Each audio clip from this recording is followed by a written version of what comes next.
My name's Tony Robinson. I'm Chief Instructor for AR Krav Maga Self-Defense Training, and I'm based in Norwich. Okay, guys, shoulder to shoulder. Just quickly check we've got groin protection on. Cool. Gum shields in our pockets ready to go. Anybody got any injuries before we start? No? Good. Hands by side. Kid up. Start moving around the room as quickly as you can. Let's go. Don't stay in front of anybody more than a couple of seconds. Move in different directions. Moving to the left, moving to the right, sideways, backwards, all over the place.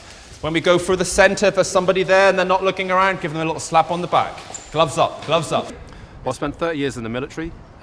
During most of that time I served in the Army Physical Training Corps, so I've always been a trainer, an instructor, and delivered physical training. So I want you to get into this position. We're just going to throw the melons backwards and forward and use this as an opportunity to just use some stances, some footwork, keeping our elbows down. But at the same time, when we throw the melon forward, we're going to use this little area to frame the guy's head in front of us, just to encourage us to keep our hands up. You all got that? Let's go.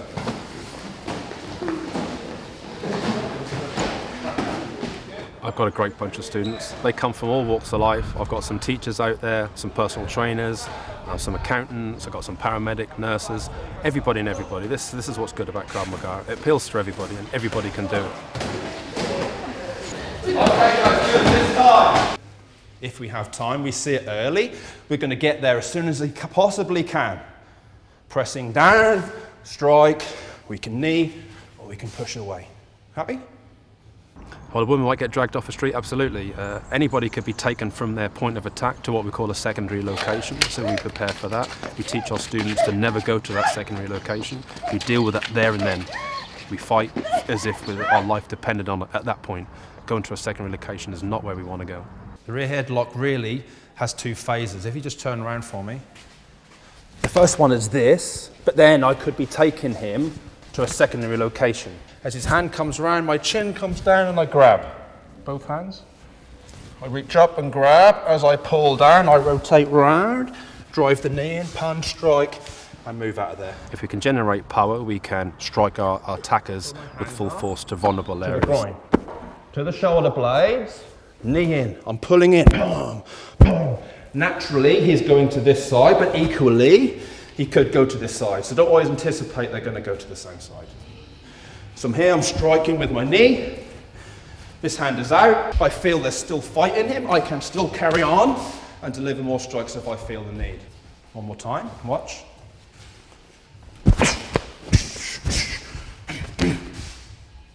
So once a month we take all the guys and we go to public areas, like to parks, to fields, to open areas, all those sort of places where real situations happen. So we condition ourselves to handle those environments at all times.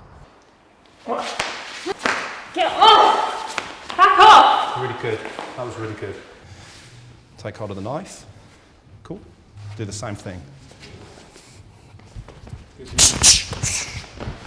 One more time. My hands are here at the cash point. I'm putting up top whatever. And I look down and Steve has grabbed hold with a knife. So when we look at knives, we look at making sure that we can, where we possibly can, reruns. Our ultimate goal is to create space, to create distance so that we can get away.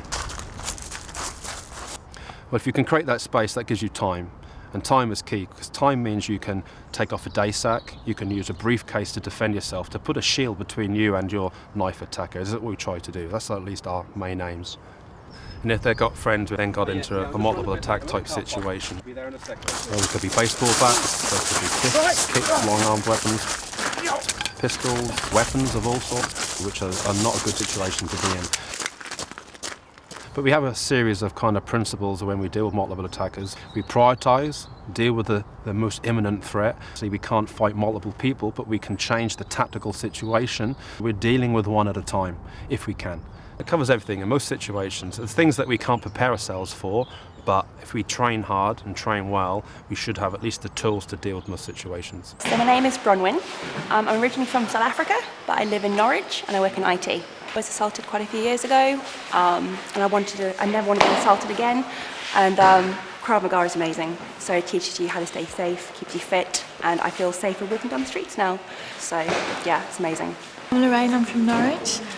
I started Krav Maga in July, and from day one I was addicted. It's really good. It teaches you confidence. It becomes part of your life. You just eat, breathe, sleep Krav Maga.